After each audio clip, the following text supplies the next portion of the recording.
تو اللہ نے پیدا کیا آدم اور حوا کو، وبث منہما رجالا کثیرا ونساء، اللہ فرماتے ہیں ہم نے ان دونوں سے بہت سارے مردوں اور انسانوں کو زمین سے بھر دیا۔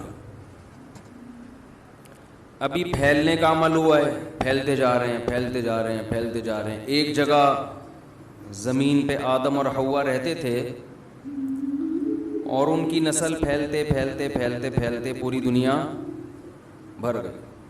دنیا میں جہاں بھی جائیں گے بندہ نظر آئے گا آپ کو۔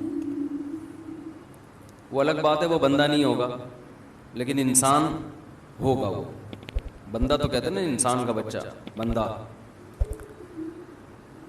حتیٰ کہ ایسی ایسی جگہوں پہ لوگ رہتے ہیں جہاں -40 ٹیمپریچر ہے۔ آدمی کہتا ہے تم ہمارے گھر ڈی فریزر میں رہ لو، آ کے بڑا والا بنوا لیتے ہیں تمہارے لیے، ادھر رہنے کی ضرورت کیا ہے؟ لیکن پھیلا دیا اللہ نے۔ قرآن کہتا ہے جیسے میں نے لوگوں کو پھیلا دیا اسی طرح اب دوبارہ اکٹھا کروں گا، جمع کروں گا۔ وحشرناہم، دوبارہ جمع ہو جائیں گے ایک ہی جگہ پہ میدان حشر میں۔ یہ انسان کی بہت بڑی غفلت ہے کہ جب اللہ نے اسے پیدا کر کے پھیلایا ہے تو وہ چیزوں میں الجھ کے رہ گیا ہے، وہ چیزوں میں الجھ گیا ہے۔ آپ کو پتہ ہے ہر آدمی کو چیزیں چاہیے، چیزیں ہی چاہیے نا، چیزوں کے اکٹھا کرنے میں، چیزوں کے جمع کرنے میں، اور بالآخر جمع کرتے کرتے کرتے کرتے ایک دن اس کا انا للہ و انا الیہ راجعون ہو جاتا ہے، مر جاتا ہے۔ لوگ قبر پہ مٹی ڈال کے آتے ہیں، 2-3 دن روتے دھوتے ہیں، ان کو یہ نہیں پتا ہوتا رونے والوں کو کہ کل ہمارے پیچھے بھی رویا جائے گا۔ زیادہ ٹینشن لینے کی ضرورت، بولو نا، تو ٹینشن لے رہے ہیں آپ لوگ۔ تو ہم رو رہے ہوتے ہیں میتوں پر، ابا چلے گئے، اماں چلی گئیں، ہائے ہائے بھائی کا انتقال ہو گیا، ہائے ہائے ہمشیرہ چلی گئیں، ہائے ہائے یہ کیا ہو گیا، ابھی تو جانے کا ٹائم نہیں تھا، ابھی تو ویکسین لگوائی تھی۔ تو باتیں کر رہے ہوتے ہیں، رو رہے ہوتے ہیں، یہ نہیں پتا بہت جلد، زیادہ ٹائم نہیں ہے، اسی طرح ہمارے پیچھے لوگ رو رہے ہوں گے۔ تو ٹینشن کس بات کی بھائی؟ کیوں اتنا رو رہا ہے؟ کوئی نیا کام تھوڑی ہوا ہے، اور صرف اسی کے ساتھ تھوڑی ہوا ہے، اس کے ساتھ بھی ہوا، دوسروں کے ساتھ بھی ہوگا، اور سب سے بڑی بات یہ کہ آپ جو اتنا رو رہے ہو تو آپ کے ساتھ بھی کل ہوگا۔ ٹینشن لینے کا نہیں، ٹینشن اس بات کی لو کہ کل میں بھی جاؤں گا، اس کی نہیں لو وہ کیوں چلا گیا۔ افسوس اس پر ہے کہ اس کی ٹینشن تو بہت ہوتی ہے کہ یہ کیوں چلا گیا، اسے کیوں نکالا، اسے کیوں نکالا دنیا سے۔ اصل ٹینشن تو جب ہوگی جب آپ کہو گے مجھے کیوں نکالا۔ جب آپ دنیا سے جاؤ گے تو اصل ٹینشن اس وقت ہوگی جب آپ کہو گے مجھے، بولو نا کیا ہو گیا یار، مجھے کیوں نکالا، مجھے کیوں نکالا۔ دیکھو وزارت کے عہدے سے اگر کسی کو نکالا جائے اسے بھی ٹینشن ہوتی ہے مجھے کیوں نکالا، حالانکہ وہ بھی دنیا میں ہے، کھانا پینا، دنیا کی نعمتوں سے لطف اندوز ہونا یہ لگا ہوا ہے، وہ ٹینشن بھی کم نہیں ہے۔ اصل ٹینشن اس وقت ہوگی جب موت کا فرشتہ آئے گا اور آپ سے کہے گا کہ آپ پتلی گلی سے بولو نکلو، چلو بہت ہو گیا، بہت ہو گیا۔ قرآن اس حالت کا نقشہ کھینچتا ہے، کیونکہ ہم ابھی صحت مند ہیں، کھا رہے ہیں، پی رہے ہیں، سو رہے ہیں، چل رہے ہیں، لائف کو انجوائے کر رہے ہیں۔ ہماری جو ٹینشنیں ہیں وہ چھوٹی چھوٹی ہیں جن کو ہم نے بہت بڑا سمجھ لیا ہے۔ زیادہ تر لوگوں کی ٹینشنیں بتاؤں کیا ہے؟ آپ کو یقین نہیں آئے گا، زیادہ تر لوگوں کی جو ٹینشن ہے نا وہ چیز ہے جس کو اللہ نے سکون کے لیے پیدا کیا ہے۔ قرآن میں آتا ہے بیوی، زیادہ تر لوگوں کے لیے کیا ٹینشن ہے؟ جو آتے ہیں نا مسائل لوگوں کے، زیادہ تر کے لیے وہ ٹینشن ہے تو بھی ٹینشن، چلی گئی تو بھی ٹینشن۔ تو خیر مختلف لوگوں کے ساتھ میں تو سوچ رہا ہوں اس رشتے کا نام ہی ٹینشن رکھ دوں۔ آپ کی ٹینشن ہو گئی؟ یعنی شادی کو ہم کیا کہیں گے؟ بھائی آج مفتی صاحب آپ سے ٹینشن پڑھوانی ہے، ٹینشن پڑھوانا ہے، نکاح کا نام کچھ چینج کر دینا چاہیے۔ حقیقت ہے یہ، اتنے مسائل آ رہے ہیں، میں کبھی کبھار بیٹھتا ہوں نا صحن میں تو کوئی بندہ آ رہا ہوتا ہے ملنا ہے 2 منٹ, میں سمجھ جاتا ہوں یا تو اس لیے ٹینشن اس کو ہو رہی ہے کہ گھر میں ہے وہ, یا اس لیے ہے کہ گھر سے چلی گئی, کسی حال میں خوش نہیں ہے. تو میں سوچ رہا ہوں اس رشتے کا نام کیا رکھیں, ٹینشن نامہ. نکاح نامے کو ہم کیا لکھیں, ٹینشن نامہ, یہ نام لکھ دینا چاہیے. تو بے روزگاری کی ٹینشن ہے, بیماریوں کی ٹینشن ہے, کرونا کی ٹینشن بھی ایک مستقل چپک گئی ہے جس نے لوگوں کو ڈپریشن کا مریض بنا دیا, بہت سے لوگوں کو. کچھ دن پہلے ایک واقعہ سامنے آیا, ڈاکٹر نے مجھے خود بتایا کہ باپ کو بھی کرونا ہوا, بیٹے کو بھی. باپ بچ گیا, بیٹا مر گیا.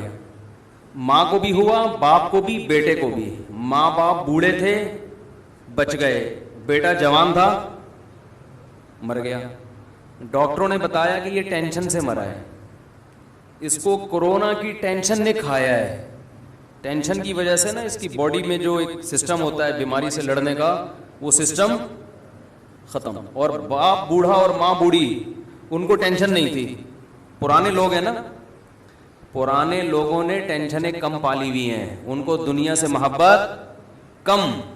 نئی نسل کو دنیا سے محبت زیادہ.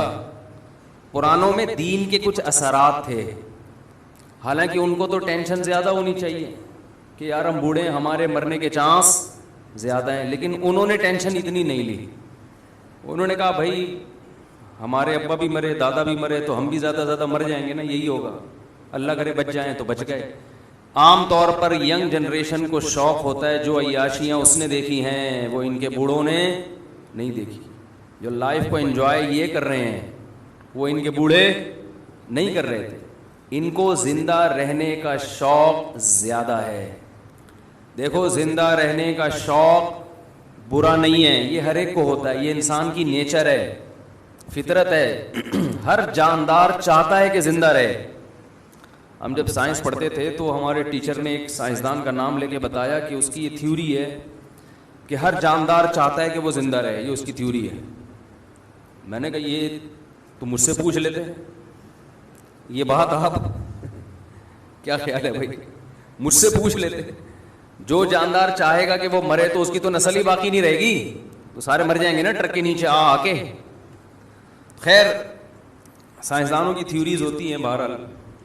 تو ہر جاندار چاہتا ہے کہ وہ زندہ رہے, یہ برا نہیں ہے, یہ نیچر ہے اور ہونا بھی چاہیے. لیکن زندہ رہنے کی ہوس یہ بری چیز ہے. زندہ رہنے کی کوشش اعتدال سے, کیونکہ جو کام ہونا ہی ہے, جو چیز جو موت آنی ہی ہے, اس سے اتنی نفرت کس بات کی بھائی, یہ تو ہو کے ہی رہنا ہے نا. یہودیوں کے بارے میں اللہ نے کیا کہا قرآن مجید میں, یود احدہم لو یعمر الف سنہ, ان میں سے ہر ایک چاہتا ہے کہ وہ 1000 سال زندہ رہے. ان کو یہ 70-80 سال کی عمریں سمجھ میں نہیں آتی, ہر ایک کی خواہش ہے کہ 1000 سال زندہ رہے. اللہ فرماتے ہیں رہ بھی لے گا, آخرت کے عذاب سے نہیں بچے گا, 1000 سال کے بعد جہنم میں جائے گا. مسلمان دنیا کو مسافر خانہ سمجھتا ہے. بس یہ بات بھی کھوپڑی میں بیٹھ جائے نا, میں اس ٹاپک کو بہت زیادہ چھیڑتا ہوں, حالانکہ میرا ارادہ اس ٹاپک کو شروع کرنے کا ہوتا نہیں ہے, کوئی اور ٹاپک ہوتا ہے, مگر یہ اس لیے چھیڑتا ہوں کہ یہ ویکسین ہے. یہ ویکسین آپ کو بچا لے گی دنیا کی محبت سے, اور دنیا کی محبت سے بچانے کے نتیجے میں جو دنیا کی محبت ہی انسان کو گناہ کرواتی ہے, شریعت کی خلاف ورزی کرواتی ہے, تو وہ محبت جب ختم ہو جائے گی تو شریعت کی خلاف ورزی ہوگی نہیں. یہ گناہ کے خلاف اینٹی باڈیز پیدا کرتی ہے آپ کے جسم میں, یہ گناہ کے سائیڈ افیکٹ سے بھی آپ کو روکتی ہے.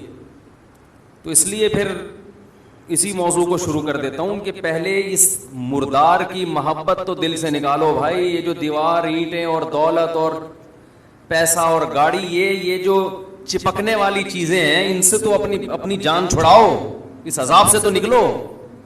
اتنا مسلط کیا ہوا ہے, پتہ نہیں کیا سمجھتے ہیں, جس کے پاس پیسہ ہے وہ دنیا کا کامیاب ترین آدمی ہے, سمجھتے ہیں کہ یہ تو بہت خوش قسمت ہے. ککھ بھی نہیں ہے. مرے گا تھوڑے دنوں میں, دیکھ لینا لاش پہ چلے جانا, جنازہ پڑھنا جا کے, کیڑے دیکھنا کتنے اس کی لاش پہ ہیں.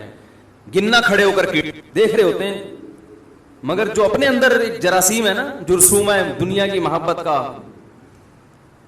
پتہ نہیں یہ کس نے دماغ میں یہ بھوسا بھر دیا ہے ہمارے. یہ جو میں باتیں کہہ رہا ہوں یہ آپ کو نہیں, میں اپنے لیے بھی کہہ رہا ہوں, ہمیں بھی نصیحت کی ضرورت ہے نا.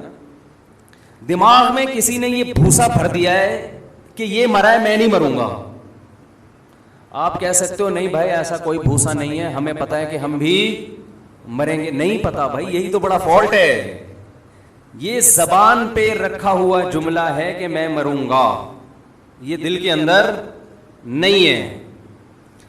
مجھے لوگ پھر پتہ نہیں کہ سمجھاتے رہتے ہیں یہ کرو وہ کرو. ابھی پھر میں زیادہ پرسنل معاملات میں نہیں جانا چاہتا.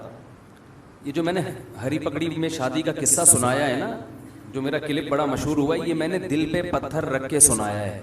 انسان اپنے ذاتی معاملات, خاص طور پر جس کا دوسری فیملی سے بھی, خاندان سے بھی تعلق ہو, وہ شیئر نہیں کرتا. یہ دل پہ پتھر رکھ کے اس لیے سنایا ہے کہ لوگوں کو سمجھ میں آئے کہ میں جو اتنے سالوں سے ایک ٹاپک پہ چیخ رہا ہوں اس کا مطلب کیا ہے. وہ ایک واقعہ اگر آپ بصیرت کی آنکھیں کھول کے وہ واقعہ اور بصیرت کے کان کھول کے وہ واقعہ سنیں گے تو آپ کو وہ فلسفہ سمجھ میں آئے گا. خیر, تو لاشوں کو دیکھ رہے ہیں. ہم جب حضرت مفتی رشید احمد صاحب رحمہ اللہ تعالیٰ کے ہاں رہا کرتے تھے تو 7-8 سال مدرسے کے اندر ہی رہے. بس مدرسے سے گھر, گھر سے مدرسہ, دنیا زیادہ پھرنے کا ہمیں موقع نہیں ملا. تو ہم تو اسی ماحول میں, علماء کی صحبت میں, بڑا اچھا ماحول تھا. کوئی دنیا داری کی باتیں نہیں, کوئی بزنس, وہ سب کرتے تھے, کاروبار سب کے تھے, کھاتے پیتے لوگ تھے. بعض طلبہ بڑے مالدار تھے لیکن باتیں نہیں ہوتی تھی. باتیں یہی ہوتی تھی دنیا مسافر خانہ ہے بھائی, مرمرا کے کیا ہو جائیں گے, ختم, فنش. تو مجھے یاد ہے کہ مجھے کسی کام سے جانا پڑ گیا اسلام آباد. بہت کئی سالوں کے بعد میں نکلا اور اسلام آباد سے بائی ایئر کراچی آ رہا تھا. کئی سال علماء میں رہنے کے بعد جب میں اسلام آباد میں جہاز میں بیٹھا ہوں تو بالکل ایک ایسے ماحول میں مجھے بہت عرصے کے بعد بیٹھنا نصیب ہوا جو بالکل ہی ایک بے دینی کا ماحول. آپ کے ایئرپورٹ کا ماحول اکثر تھوڑا دین سے دور ہی ہوتا ہے نا, لبرل لوگ زیادہ جاتے ہیں جہازوں میں سفر, اور خاص طور پر اس زمانے میں جب میرا خیال ہے 97-98 کی بات کر رہا ہوں گا میں. اب تو عام آدمی بھی جہاز میں سفر کرنے لگے, پہلے تھوڑا سا ذرا اونچے لیول کے لوگ سفر کرتے تھے. تو میں نے جو جہاز میں مسافر دیکھے سب 3 پیس سوٹ ٹائی میں اکثر لوگ, اور بریف کیس ہاتھ میں. اکثر بزنس مین کا یہ اسٹائل ہوتا ہے, اچھا اسٹائل تھا, لیکن مجھے ایسا لگ رہا تھا مردہ لاشیں ہیں. ایک عجیب وحشت ہو رہی تھی ان کو دیکھ کے. معذرت کے ساتھ تھوڑے سے توہین آمیز الفاظ میں استعمال کر رہا ہوں, لیکن جو میرے دل کی کیفیات تھی وہ یہ تھی. عام طور پہ لوگ اس اسٹائل کو اور ایسے تاجروں کو دیکھ کر متاثر ہوتے ہیں کہ یار یہ ہے اسٹائل, زندگی کا اسٹائل کیا ہے, بولو نا کیا ہو گیا. یہ کوئی رکشے والا, ٹیکسی والا, ایک عام غریب آدمی جب مالداروں میں بیٹھتا ہے تو اس کو وہ اٹریکٹ کرتا ہے نا یہ اسٹائل. میں کوئی رکشہ نہیں چلاتا تھا اس وقت بھی, کھاتا پیتا تھا الحمدللہ, لیکن علماء میں رہنے کی وجہ سے یہ اس طبقے سے میں بہت دور ہو گیا تھا. اور کوئی رکشہ چلاتا بھی ہو تو کوئی بری بات نہیں ہے. بہت سے رکشے والے قیامت کے دن بہت اونچے ہوں گے. یہی چیز تو نکالنی ہے کہ رکشہ اور لینڈ کروزر میں فرق نہیں ہے. تو میرے ذہن میں ایک عجیب وحشت ہو رہی تھی ان کو دیکھ کے, نفرت ہی ہو رہی تھی کہ یعنی ان سے متاثر نہیں ہو رہا تھا, مجھے اپنے حلیے پہ ناز ہو رہا تھا. ایک تو ڈریس کالے کوٹ, لباس تو سفید اچھا ہوتا ہے یار, جو ایک روحانیت ہے اس کے اندر. گورا بلیک کلر پہ فخر کرتا ہے. ہمارے نبی نے کس رنگ کو پسند کیا؟ سفید. کتنا فرق ہے بلیک میں اور وائٹ میں. آپ کبھی نہا دھو کے سفید کپڑے پہن کے مسجد آئیں, ایک الگ ہی آپ کو. اور میں آپ کو گارنٹی سے کہتا ہوں آپ 2-4 مہینے وائٹ کلر پہنے, اس کے علاوہ کچھ نہیں, پھر آپ کو وائٹ کے علاوہ وحشت ہوگی. آپ اللہ نے سفید کلر میں, سفید رنگ میں مرد کے لیے اتنی روحانیت رکھی ہے. دوسری بات, چونکہ وہ سارے تاجر تھے, نماز وماز کا تو کسی کو خیال نہیں تھا. ایک ذہن میں ایک چیز آ رہی تھی کہ یہ اس دنیا کا جو مسافر خانہ ہے نا, جو بے وفا دنیا ہے, اس سے محبت کرنے والے لوگ ہیں. تو کیسے بے وقوف لوگ ہیں یہ, ہم سے اچھے ہی ہوں گے, لیکن جو میری جو فیلنگ ہے میں تو وہ بتاؤں گا نا, وہ فیلنگ صحیح تھی غلط تھی میں اس پہ بحث نہیں کر رہا. لوگ پھر کہتے ہیں آپ توہین کر رہے ہو, انسلٹ کر رہے ہو. انسلٹ نہیں کر رہا. وہ میں نے پچھلے دفعہ بیان میں کہا نا, میں نے لنگڑی خواتین کو بھی نکاح کا پیغام بھیجا, بہری کو بھی. کسی نے کہا دیکھو لنگڑی عورتوں کا مذاق اڑا رہا ہے. ابے لنگڑی عورتوں کا مذاق کون اڑا رہا ہے؟ اس میں مذاق اڑانے والی کیا بات ہے؟ ہم تو اپنا واقعہ سنا رہے ہیں کہ ہم نے ہر طبقے کو پیغام بھیجا تھا. ہاں یہ کہہ سکتے ہیں کہ لنگڑی کے بجائے یہ کہہ دیتے پاؤں سے معذور, تو یہ الفاظ نامناسب تھے لنگڑے کے لفظ. یہ میں اس سے رجوع کرتا ہوں, لیکن جب ممبر پہ آدمی گھنٹے گھنٹے بیان کرتا ہے تو 2-4 الفاظ دائیں بائیں ہو جاتے ہیں. باقی کسی کی پاؤں کے معذور کا مذاق اڑانا یہ تو بہت بڑا جرم ہے. نبی صلی اللہ علیہ وسلم نے فرمایا کسی کے عیب پر کا مذاق مت بناؤ, اس کا امکان ہے اللہ اسے صحت دے دے اور اس بیماری میں تمہیں مبتلا کر دے. اصل تو آخرت ہے, آخرت میں پتہ چلے گا کون کتنا بڑا فنڈر تھا دنیا میں. تو میں جب ان کو دیکھ رہا تھا تو مجھے ایک عجیب وحشت ہو رہی تھی اس ماحول میں, جہاز کے اس ماحول میں. وحشت یہ ہو رہی تھی کہ یہ سارے یا ان میں سے اکثر بریف کیس میں دولت لے کے گھوم رہے ہیں, یہ نوٹوں سے محبت کرنے والے لوگ ہیں. یعنی جو میری کیفیات تھی نا وہ میں آپ کو سمجھا نہیں سکتا. اچھا میری تو یہ کیفیات پورے راستے کے یار کن لوگوں میں بیٹھ گیا ہوں. مجھے وحشت ہو رہی تھی, میرا دل چاہ رہا تھا کہ میں یہاں سے اٹھوں, اسی ماحول میں جاؤں جو مجھے وہاں مدرسے میں ملا ہے.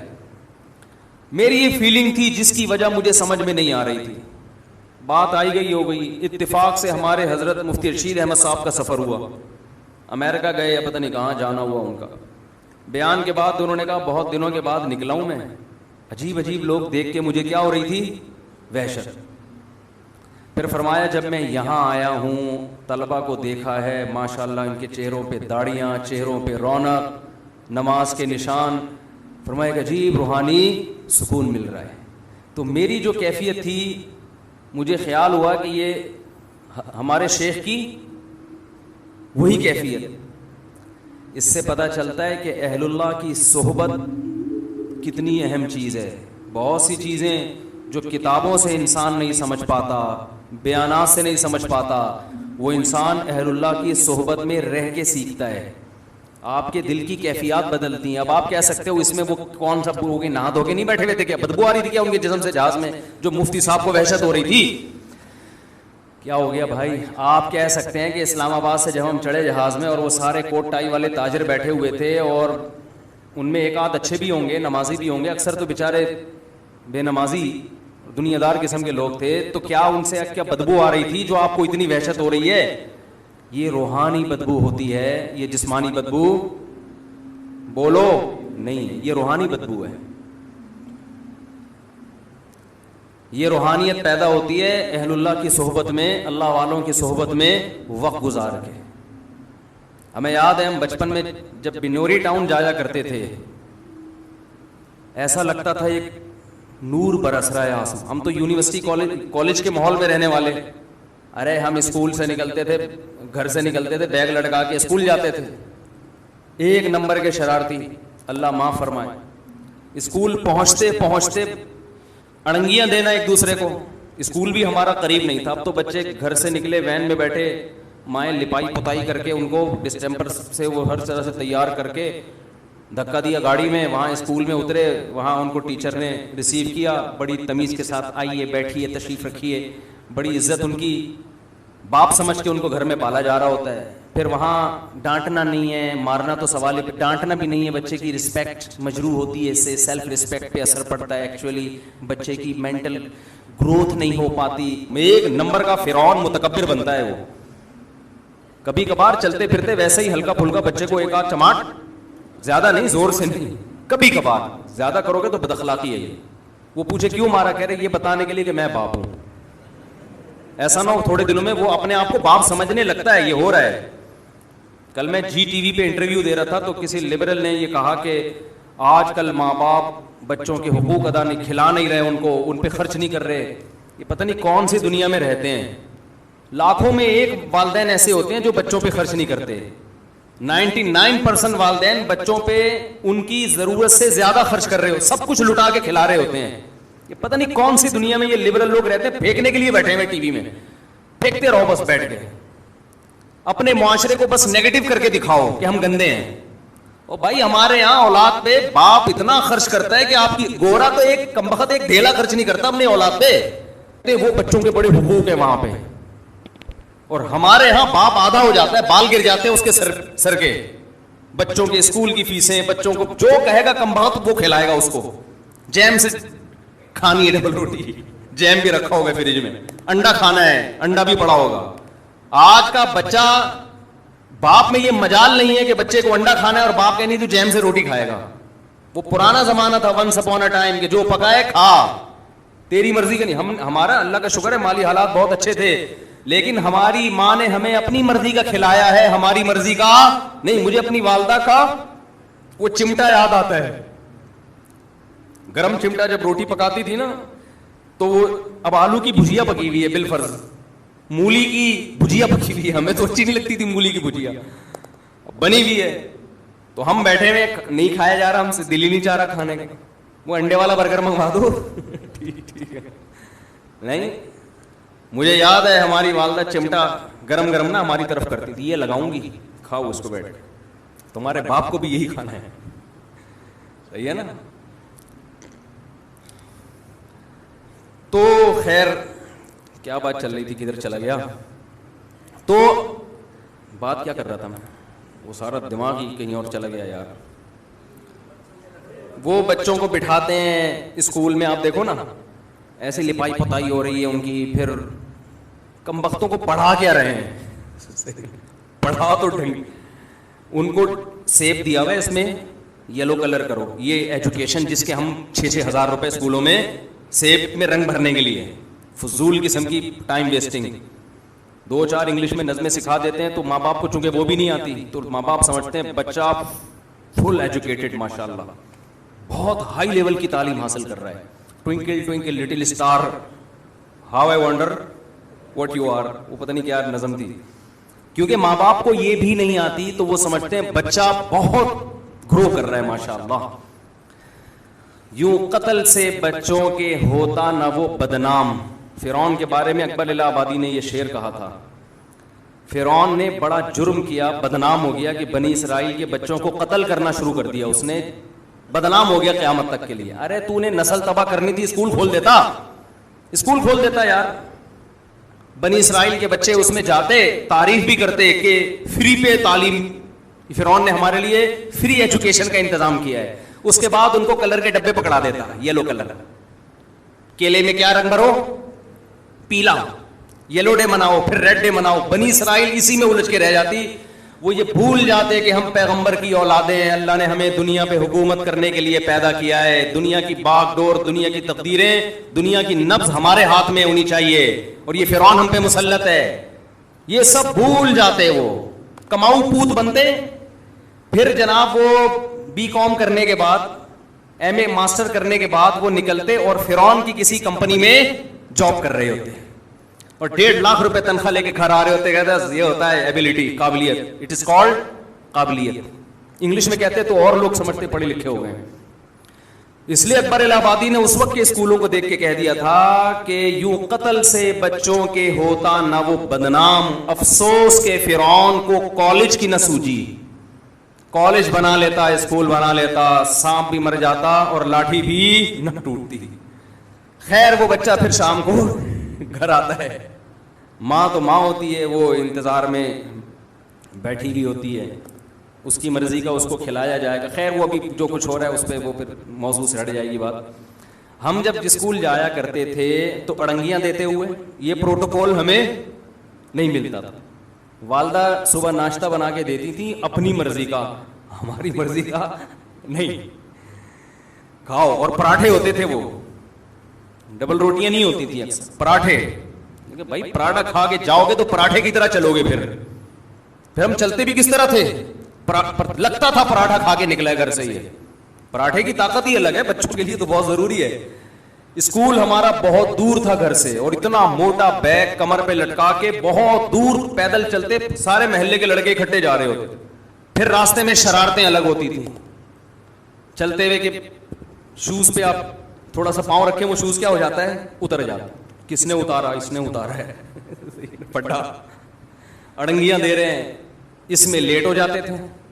ظاہر ہے جب آپ اس اسٹائل میں اسکول جائیں گے تو آپ لیٹ ہو جائیں گے. تو پی ٹی ماسٹر کھڑے ہوتے تھے ڈنڈا لے کے, چلو بھائی ہاتھ. پھر 2-4 ڈنڈے کھائے. کبھی اس استاذ کے خلاف دل میں بدگمانی نہیں ہوئی, بھائی استاذ ہے, بڑا ہے, اس کا حق ہے. وہ یہ تھوڑی کہ جانوروں کی طرح پیٹ رہا ہے. 2-4 ڈنڈے تو حق بنتا ہے نا. ہمیں یاد ہے ایک ادھر کھایا, ایک ادھر آیا, ایک ادھر 4 کھائے, چل بھائی. ہم نے کہا کوئی بات نہیں, راستے میں جو دنگا مستی ہوئی ہے اس میں 4 ڈنڈے چلتے ہیں, ٹھیک ہے نا. تو اب بچوں کا کانفیڈینس ہی ختم ہو گیا, نفسیاتی مریض بن رہے ہیں یہ بچے. ان کو باپ بنایا ہوا گھر میں. میرے پاس فیملیز آتی ہیں, باپ اپنے بیٹے کو لے کر آتا ہے, عمر سے پتہ چلتا ہے کہ یہ باپ ہے, ورنہ حرکتوں سے لگ رہا ہوتا ہے کہ باپ کون ہے ان میں. باپ آہستہ آواز سے بات کر رہا ہوتا ہے کہ میرے بچہ کا میٹر نہ گھوم جائے, اور بیٹا اچھل اچھل کے چیخ رہا ہوتا ہے باپ کے سامنے.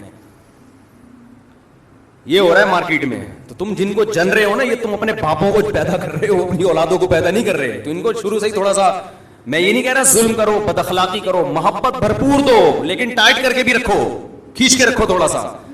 محبت اور سختی ساتھ ساتھ چلیں. محبت کا کیا مطلب ہے؟ ان کے حقوق کا خیال رکھو, ان سے بات کرو اچھے انداز سے, اچھے اخلاق سے. دیکھو لقمان علیہ السلام نے اپنے بیٹے سے کیا کہا, یا بنی, اے میرے پیارے بچے. القابات دو ان کو, لیکن کچھ پابندیاں ان کے اوپر ہونی چاہیے, ان سے تجاوز نہ کرنے دو.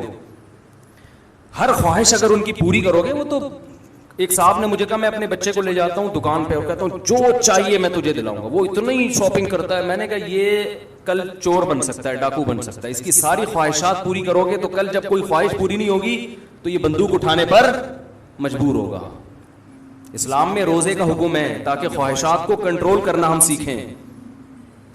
خیر بات یہ چل رہی تھی کہ اللہ نے آدم اور حوا کے ذریعے انسانوں کو زمین میں بھر دیا, اب پھیلا دیا. تو قرآن کہتے ہیں ان پھیلاؤں کو میں کیا کروں گا, سمٹاؤں گا, اکٹھا کروں گا. چلو بس.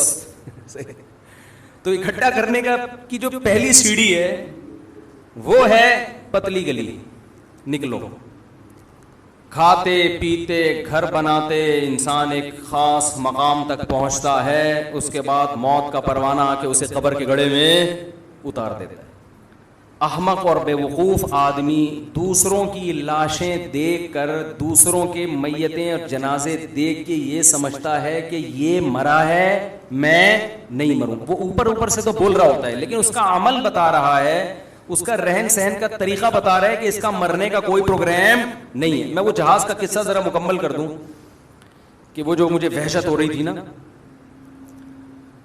دیکھیں جب آپ, یہ کیوں ہو رہی تھی اس کو میں ذرا ڈیفائن کرتا ہوں. جب آپ صاف ستھرے لوگوں میں رہو, چاہے وہ غیر مسلم ہی ہو, ہر وقت نہاتے دھوتے صاف ستھرے کپڑے پہنتے ہو, تو اگر کوئی آپ کو بھنگیوں میں لے جا کے بٹھا دے, آپ گزارا کرو گے؟ ہے بھائی, جو نہ کھانے سے پہلے ہاتھ دھوتا ہو, نہ کبھی نہاتا ہو, نہ دانت صاف کرتا ہو, ادھر ہی تھوک دیتا ہو, کتنی گھن آئے گی نا آپ کو. حالانکہ آپ نے گندگی کے خلاف کبھی بیان نہیں سنا ہوگا, لیکن جو فیملی صاف ستھرے رہتے ہیں ان کے عادت ہے. میں نے اکثر دیکھا ہے لوگ سفر میں واش روم نہیں جا رہے ہوتے, ان کو گھر کے صاف ستھرے واش روم کی عادت پڑ چکی ہوتی ہے. وہ سفر میں برداشت کر لیتے ہیں, کہتے ہیں ہم واش روم استعمال نہیں کریں گے. تو کیا انہوں نے کسی مولوی صاحب سے یہ تقریر سنی ہوتی ہے کہ سفر میں واش روم اکثر گندے ہوتے ہیں, یوز نہیں کرنے چاہیے, گھن آنی چاہیے, گھن نہیں آ رہی تو اس کا مطلب آپ گندے ہیں, ایسی کوئی تقریر سنی ہوتی ہے انہوں نے؟ بھائی وہ صفائی ستھرائی کے ماحول میں رہے ہوتے ہیں جس کی وجہ سے انہیں صفائی سے محبت اور گندگی سے نفرت. تو یاد رکھو جیسے ایک صفائی جسمانی ہے, مادی ہے, اسی طرح ایک صفائی روحانی بھی ہوتی ہے. ایک آدمی اوپر سے جتنا مرضی صاف ستھرا ہو, اگر وہ دنیا سے محبت کرتا ہے, اس کے دل میں اللہ کی محبت نہیں ہے, وہ روحانی طور پر گندا ہے, گندی چیزوں سے محبت کر رہا ہے. وہ رب سے وفا کرنے والا نہیں ہے, وہ لالچی ہے. وہ اس کو دیکھو, لالچی آدمی بھی گندا ہوتا ہے. آپ کو پتا چل جائے کہ یہ لالچی آدمی ہے جب بات کرے گا پیسے نکلوانے کی کوشش کرے گا. نفرت ہوتی ہے نا اس سے تھوڑے دنوں میں کہ یار یہ جب بھی ملتا ہے گھما پھرا کے پیسوں کی جیب سے پیسے نکالنے کی کوشش کر رہا ہوتا ہے, لالچی ہے, اس کو جتنا مرضی دو اس کا پیٹ نہیں بھرے گا. جھوٹے سے انسان کو نفرت ہو جاتی ہے نا. بعض لوگ دیکھے ہوں گے ہر وقت جھوٹ بولتے ہیں, ہر آدمی خود کو غصہ آتا ہے کہ زندگی میں کبھی تو سچ بول لیا, اگر تھوڑا بہت جھوٹ تو ہر ایک بول لیتا ہے, لیکن ہر وقت جھوٹ بولتا ہے چاہے وہ کتنا خوبصورت ہو. لیکن اگر آپ سچے ہیں تو بار بار جھوٹ بولنے والے سے آپ کے دل میں نفرت. اگر آپ پاک دامن ہیں, پرہیزگار ہیں, زنا نہیں کرتے, بدنظری نہیں کرتے, کوئی آپ کو آ کے بتائے کہ میں صبح و شام زنا کرتا ہوں, آپ کے دل میں اس سے نفرت پیدا ہوگی, کیا گندا آدمی ہے. بشرطے کہ آپ خود اس برائی سے بچتے ہوں, آپ کو اس سے نفرت ہوگی. تو جیسے جسمانی گندگی سے انسان کو نفرت پیدا ہوتی ہے بیان سن کے نہیں, صاف ستھرے لوگوں میں رہ کر, ایسے ہی روحانی گندگی سے بھی وحشت ہوتی ہے. لیکن یہ اس وقت ہوتی ہے جب آپ روحانی اعتبار سے صاف ستھرے لوگوں میں ٹائم گزاریں تو آپ کو بھی اس سے محبت پیدا ہونا شروع. یہ جو لبرل لوگ ہیں ان کو مولویوں میں بیٹھ کے وحشت ہوتی ہے کہ یار یہ کیا داڑھی یہ ایسے شلواریں ان کی ٹخنے سے اوپر, عجیب سے طبقہ ہے یار یہ ہیں, ٹھیک ہے, ان کو اس میں وحشت ہوتی ہے. مسجد میں آنے سے وحشت ہوتی ہے. ہمیں یاد ہے میں پہلے جہاں رہا کرتا تھا, ایک صاحب 30 سال سے ہم نے ان کو مسجد میں نہیں دیکھا تھا. ہم نے پوری جہاں جس علاقے میں نے ٹائم گزارا نا بہت زیادہ, 30 سال کے عرصے میں ان کو کبھی مسجد میں, مسلمان تھے, مسجد میں نہیں دیکھا, حالانکہ مسجد کے قریب ہی گھر تھا. ایک دن ہمیں یاد ہے مغرب کی اذان ہو چکی تھی, جماعت کھڑی ہونے والی تھی, وہ مسجد میں آئے. ہم نے کہا چلو یار اچھی بات ہے مسجد میں آ کے نماز پڑھیں گے. لیکن وہ ایسے آ کے نا چکر لگا رہے ہیں, یوں کر کے واپس نکل گئے. بھائی جماعت کھڑی ہو رہی ہے, آج اتفاق سے آ گئے, وہ کسی کو تلاش کرنے آئے تھے.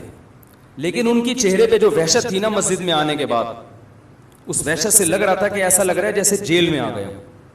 ایسے بوڑھوں کے واقعات میں نے سنے ہیں کہ ان سے کہا گیا کہ اب آپ کی زندگی گزر گئی, ساری زندگی نماز نہیں پڑھی, اب موت کا وقت قریب ہے, اب تو آ جاؤ مسجد. تو جواب میں کہتے ہیں مسجد میں آتا ہوں تو مجھے عجیب وحشت شروع ہو جاتی ہے, گھبراہٹ بے چینی شروع ہو جاتی ہے. جیسے بھنگی کو آپ کسی دن نہلا دو بے ہوش ہو جائے گا, وہ اس کو گٹر چاہیے, اس کو بدبو چاہیے. اور یہ میں نے دیکھا ہے, آپ مذاق نہ سمجھیں, جو گندگی کے عادی ہوتے ہیں نا ان کو صفائی سے نفرت ہو جاتی ہے. وہ کہتے ہیں پتہ نہیں کیوں نہا رہے ہیں, حیرت کی بات, ایسے لوگ ہیں ان کو پتہ نہیں پانی کی مچھلی بنے ہوئے. خوشبو سے نفرت, ایسے لوگ بھی ہم نے دیکھے ہیں, خوشبو سے گھن آتی ہے, بدبو ان کو اچھی لگتی ہے. یہ ہو جاتا ہے تھوڑے دنوں میں. چائنا والے جو گند کھاتے ہیں اچھا لگتا ہے تبھی تو کھاتے ہیں نا, تو کتے بلی کھا رہے ہیں تو وہ گند اچھا لگ رہا ہے تبھی تو کھا رہے ہیں. ہمارے سامنے وہ کتا رکھ کے دکھائے, اس کو کتا بنا دیں گے ہم تھوڑی دیر میں, حقیقت ہے یہ. تو مجھے یاد ہے ہم جب بچپن میں بنوری ٹاؤن جایا کرتے تھے, کیونکہ ہم کالج کے ماحول میں پڑھتے تھے, اسکول کا ماحول تھا, وہاں یہ روحانیت والا ماحول نہیں تھا, وہاں تو اڑنگیاں دینے والا ماحول تھا, لیکن وہ بھی اس سے پھر بھی اچھا تھا جو آج کل ماحول ہے. تو ہمیں ایک عجیب روحانیت محسوس ہوتی وہاں, طلبہ کے چہرے ایک عجیب رونق, چھوٹی چھوٹی ان کے جو بچوں کے داڑیاں نکل رہی ہوتی ہیں نا, ٹین ایجز لڑکوں, چہروں پہ ایک رونق. نماز کے وقت میں سارے صف بستہ ہو کے نماز, زمین پہ بیٹھ کے پڑھ رہے ہیں, نہ کوئی ڈیسک, نہ کوئی میز, نہ کوئی کرسی, نہ کوئی تپائی, سادہ ماحول. نیچے کارپٹ پہ بیٹھ کے ایک استاذ بیٹھا ہوا ہے, سامنے حدیث کی کتاب رکھی ہوئی ہے, فقہ کی کتاب رکھی ہوئی ہے, وہ ان کو لیکچر دے رہا ہے, وہ سب بیٹھ کے پڑھ رہے ہیں. تو ہم آپس میں تبصرہ کرتے تھے یار کہ ان کا کتنا سادہ ماحول ہے, اور ہم جو اسکولوں میں پڑھتے ہیں اس ماحول میں اور اس ماحول میں کتنا فرق ہے, ایک عجیب روحانیت. اور یہ بات میں نے محسوس نہیں کی, بہت سے لوگوں نے مجھے بتائی. اور آپ جائیں گے مدارس, آپ کو یہ روحانیت لگے گی, بشرطے کہ اپنے اندر کی روحانیت بالکل ختم نہ ہو گئی ہو. ختم ہو گئی پھر آپ کو وحشت ہوگی کہ کہاں آ گیا میں. تو انسان جب ان لوگوں میں اٹھتا بیٹھتا ہے جو دنیا سے محبت نہیں کرتے, اللہ سے محبت کرتے ہیں, تو اسے پھر دنیا سے محبت کرنے والوں میں بیٹھ کر سکون محسوس نہیں ہوتا. انہی دنوں میں میری نظر کا کوئی مسئلہ تھا, ٹیسٹ نظر ٹھیک تھی, میں سمجھا کہ خراب ہو رہی ہے, کچھ آنکھ میں کوئی پرابلم چل رہی تھی, تو میں آئی اسپیشلسٹ کے پاس چلا گیا انہی دنوں میں. ایسے کبھی کبھار باہر نکلنا ہوتا تھا تو 5-6 بڑے بڑے ڈاکٹر بیٹھے ہوئے تھے, لمبے تڑنگے چوڑے, ماشاءاللہ بڑی پرسنالٹی تھی ان کی. آنکھیں وانکھیں انہوں نے میری ٹیسٹ کی, انہوں نے کہا بھائی 6/6 کوئی پرابلم نہیں ہے. میں نے کہا پھر یہ کیا ہو رہا ہے؟ انہوں نے پھر کوئی وائٹامن کی گولیاں لکھ کے دے دیں. اچھا وہ اتنے میں لکھ رہے تھے تو آپس میں باتیں کیا کر رہے تھے, کہہ رہے یار وہاں سے ایک جاب کی آفر آئی ہے 80,000 اس زمانے میں, یہ 94 95 کی بات کر رہا ہوں, 80,000 اس زمانے میں بڑی چیز یار, 80,000 کی آفر ہے. وہ کہہ رہا ہے بھائی اتنے کی ہے, بھائی وہاں چلا جا. تو چونکہ ہم یہ باتیں سننے کے عادی نہیں تھے تو یہ بھی مجھے بڑا عجیب لگ رہا تھا کہ بھائی تو کر لے جاب, یہ باتیں کر کر کے مزے کیوں لے رہے ہو؟ صحیح ہے نا. محبوب کا تذکرے میں الگ لذت ہے, محبوب کے تذکرے میں مزہ ہے. تو میں سوچ رہا تھا کہ ان کو چونکہ محبت ہے نا نوٹوں سے, تو نوٹوں کی باتوں میں ان کو کیا آ رہا ہے؟ مزہ آ رہا ہے. اور ہمیں وحشت ہو رہی ہے کہ نوٹ رکھو ٹھیک ہے, باتیں کیوں کر رہے ہو؟ ہم کہہ رہے تھے باتیں آخرت کی کرو یار, مر جائیں گے ختم ہو جائیں. ہم تو یہ باتیں سننے کے عادی ہو گئے تھے, مریں گے سب فنش, دل کا دار الاخ. ہمیں تو وہ قارون کا واقعہ یاد آ رہا تھا.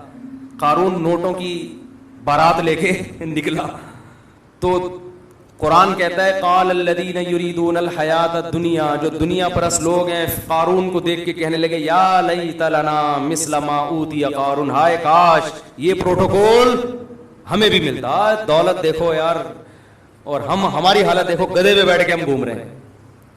گدھا کا جب بھی تذکرہ آتا ہے مجھے ریوو یاد آتی ہے. کچھ دن پہلے میں کہیں ریوو میں بیٹھا ہوا تھا تو ایک صاحب ملنے کے لیے آئے, میں نے تھوڑا سا مصافحہ کیا, میں نے کہا دیر ہو رہی ہے کہیں جا رہا ہوں. تو تبصرہ ہونے لگا کہ اب ریوو میں بیٹھے ہوئے ہیں نا تو اب ٹائم ملاقات کا نہیں ہے. تو میں نے اپنے ساتھی سے کہا ان کو بتا دو میں گدھے پہ بھی بیٹھا ہوا ہوتا تو ٹائم کا ریوو سے کوئی تعلق بولو نہیں ہے. جب ٹائم نہیں ہے تو گدھے پہ بیٹھ کے بھی نہیں ہے. اب جہاں جا رہا ہے یہ تھوڑی کہ کوئی بھی کسی بھی ٹائم پہ آ کے گرفتار کر لے, ایمرجنسی پہنچنا ہے کہیں. اور جو ڈرائیونگ سیٹ پہ بیٹھا ہے نا ریوو, ضروری نہیں کہ وہ گاڑی اس کی ہو, یہ بھی ہے, ہو سکتا ہے کہ اس کی ہو بھی, یہ بھی ہو سکتا ہے کہ اس کی نہیں ہو, کچھ بھی ہو سکتا ہے. اب اس کی ہے یا نہیں ہے تو آپ نے کیا لینا دینا, آپ بیان سنیں پتلی گلی سے نکلیں, کسی کی پرسنل لائف میں دخل اندازی مت کریں. اگر میں کہوں گا کسی کی ہے تو کون اتنا فری کرا رہا ہے بھائی, اپنی ریوو پکڑائی گئی ہے اس نے, اپنی ہے, پھر اس پہ لوگوں کو اعتراض ہوتا ہے. بیان سادگی پہ, دنیا کی محبت نہیں, مسافر خانہ اور گھوم کس پہ رہے. وہ میں نے قصہ سنایا تھا نا, میں نے جب تیسری شادی کی تو ایک بوڑھے میاں یہی نماز پڑھتے ہیں, اب تو شارٹ ہے 15 سال سے, شاید وہ اسی واقعے کے بعد آ ہی نہیں رہے, 15 یا 10 سال ہو گئے یا 9 سال ہو گئے, مجھے صحیح سال یاد نہیں ہے, کام یاد رہتا ہے کہ ہوا کیا تھا. تو میرے ویسے ہی بچے گھومتے رہتے تھے باہر, تو وہ یہاں میرا بیان سنتے تھے ہر جمعے. اس وقت تو میں بہت زیادہ اس ٹاپک پہ بیان کرتا تھا, مسافر خانہ مسافر خانہ. تو لائن لگی ہوئی گاڑیوں کی, بارات آئی بھی ہوگی یا کیا ہوگا. تو وہ بوڑھے میاں یہاں کسی سے پوچھنے لگے کہ یہ کیا ہے, یہ امام صاحب کے گھر پہ رش کیوں لگا ہوا ہے. انہوں نے کہا امام صاحب نے شادی کی ہے. تو ایسے غصے میں کانپنے لگے, کہتے ہیں ادھر ممبر پہ بیٹھ کے کہتے ہیں دنیا مسافر خانہ ہے. وہ میں پوری ان کی نقل اتارنا نہیں چاہتا, ایسے کانپ رہے تھے غصے میں, کہہ رہے دنیا, ادھر ممبر پہ بیٹھ کے کہتے ہیں دنیا کیا ہے مسافر خانہ, اور ادھر شادیوں پہ شادیاں, عمر دیکھو ان کی, بچے دیکھو یار, اور دے مار 4.5 شادیوں پہ شادیاں ہوتی چلی جائیں. بیان کیا کر رہے ہیں مسافر خانہ. انہیں بیان سے تو ایسا لگتا ہے کہ جھونپڑے میں رہو, ایک بھی کرنے کی ضرورت نہیں, مر جاؤ گے کیڑے پڑ جائیں گے لاشوں میں, یہی ہوگا نا, تو کیا ضرورت ہے اس ٹینشن کی. نہیں آ رہی بات. تو وہ اگر دیکھ لیں کہ وہ گارڈوں کے ساتھ گھوم رہے ہیں, اور ہمارا تو اسٹائل ویسے ہی تھوڑا سا ہمیشہ سے وکری ٹائپ کا رہا ہے, ہمیشہ سے. میں جب مدرسے میں پڑھتا تھا تو مدرسے کے مالدار طلبہ جو مجھ سے 10 گنا زیادہ مالدار تھے, وہ مجھے اپنے سے زیادہ مالدار سمجھتے تھے میرے لائف اسٹائل کی وجہ سے. کیونکہ ہمارے خاندان نے ہمیں یہ سوچ دی کہ سوچ غریبوں والی, بولو بھائی, کھاؤ پیو موج, جو حلال نعمتیں اللہ نے دی ہیں. تو آپ بھی کہہ سکتے یار یہ باتیں کر رہے ہیں موت کی اور مثالیں گاڑیوں کی, اور یہ جو وہ بزرگ نے کہا تھا. اور بھائی دنیا رکھنے پر گورنمنٹ کی طرف سے بھی اللہ کی طرف سے بھی کوئی پابندی نہیں ہے, دل میں جگہ مت دو. یہ کھلونے مٹی کے اللہ نے وسائل دیے, رکھ لو, نہیں ہے کچھ بھی نہیں. گدھے پہ گھومو, پیدل جاؤ. میں تو کہتا ہوں چنچی کا جو مزہ ہے, حقیقت بتاؤں آپ, جو مزہ چنچی میں ہے. W11 میں تو جو نہیں بیٹھا وہ دنیا کا بدقسمت انسان ہے. کسی انگریز کو W11 میں بٹھاؤ.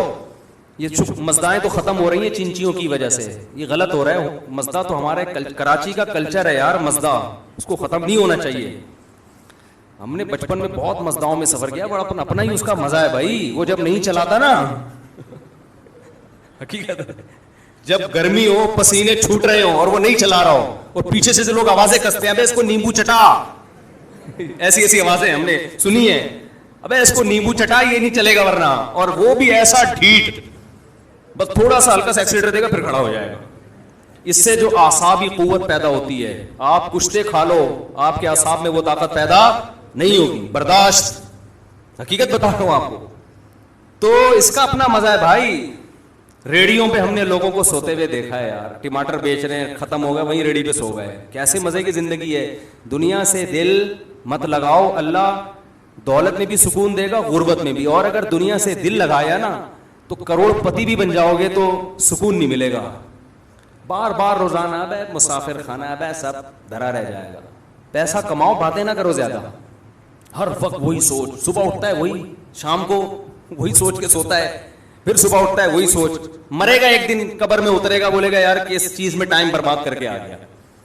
اور قرآن کیا کہتا ہے, وَلَن يُؤَخِّرَ اللَّهُ نَفْسًا إِذَا جَاءَ أَجَلُهَا. اللہ فرماتے ہیں جب تیری موت کا وقت آئے گا نا, پھر تو کہے گا اتنا صدقہ کر دیا میں نے اللہ, اے اللہ یہ میرا فلاں جگہ صدقہ, فلاں مدرسے کو, فلاں غریب کو, فلاں یتیم خانے کو. اللہ فرماتے ہیں اب نہیں.